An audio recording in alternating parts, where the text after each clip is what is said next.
Today, we're diving into a classic folktale that proves the sharpest weapon you can possibly have is your own mind. We're about to see an absolutely incredible battle of wits between one very wise old woman and two incredibly greedy swindlers. So this whole story really boils down to one question, doesn't it? How does wisdom, the kind you get from living a long life, actually beat raw, cunning greed? Let's break down her strategy, move by brilliant move. All right, first things first, let's meet our hero. In a quiet little village, there lived an old woman everyone just called Bari Amma. Now, she wasn't a queen or some rich landowner, but what she had was way, way more valuable. You see, what makes Bari Amma so special isn't about what she owns, but what she's learned. Life might have been tough on her, but it gave her one thing in spades: wisdom. Her real treasure wasn't the jewelry she wore, but what was going on in her head. And on the other side of the ring, we've got our villains, two swindlers who are basically Bari Amma's complete opposite. They just see an easy target, right? An old woman all by herself wearing some nice jewelry. And that overconfidence, well, that's their first big mistake. And this is where things get really interesting. See, this isn't a story about some poor, unsuspecting victim. Oh no. Bari Amma is totally aware that these guys are tailing her, but she's not scared. She's amused. From the very beginning, she's not the one being hunted. She's the one setting the board.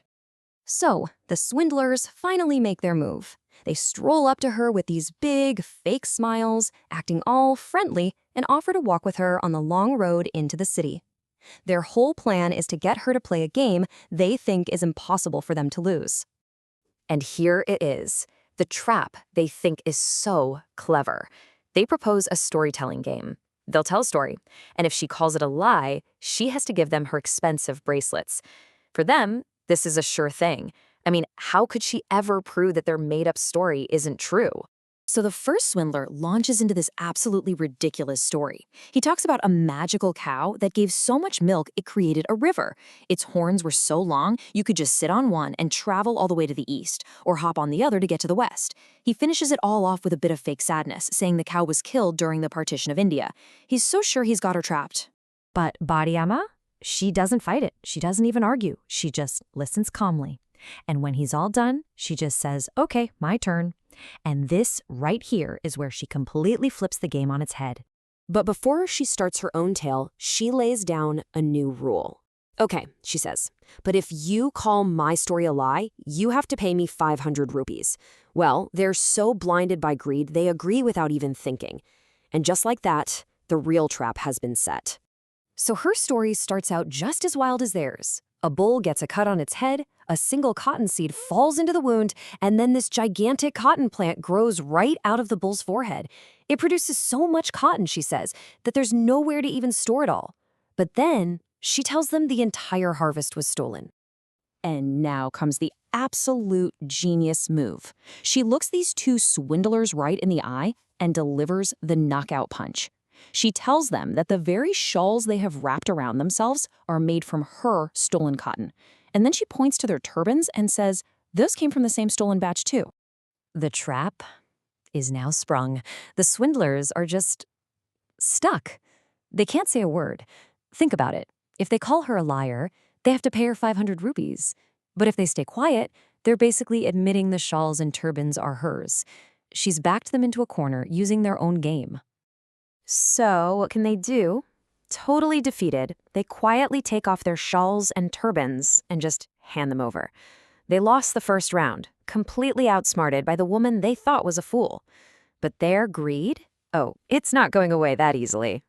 Even after getting totally humiliated, they're still not done. They keep following her into the city because all they can think about are her bracelets. They figure she'll try to sell them, and that'll be their chance to finally rob her. Their greed is making them completely blind to the real trouble they're walking into. So they get to the busy city, and Bari Amma tells them to wait outside while she pops into the jeweler's shop. But she's not there to sell her bracelets. She walks right in and tells the jeweler she has something entirely different for sale: her two servants.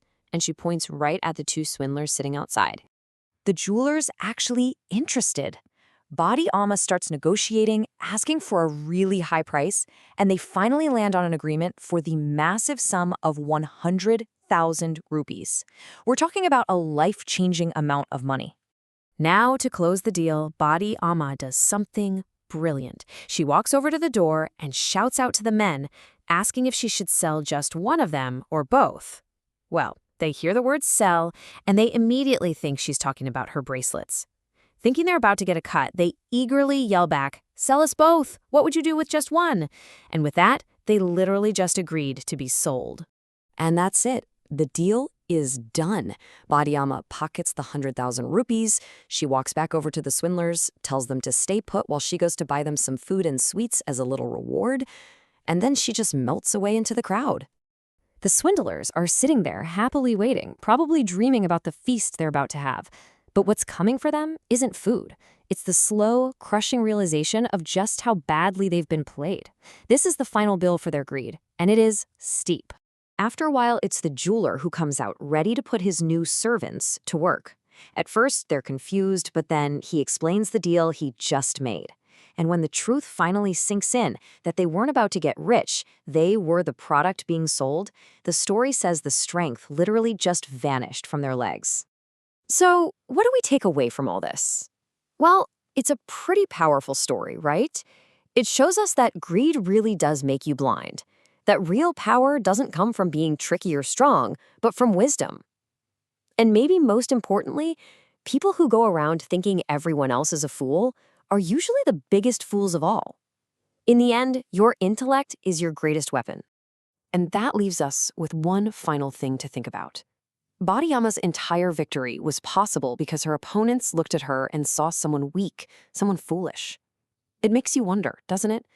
In our own lives, when is being underestimated not a weakness, but actually the single greatest advantage you can have?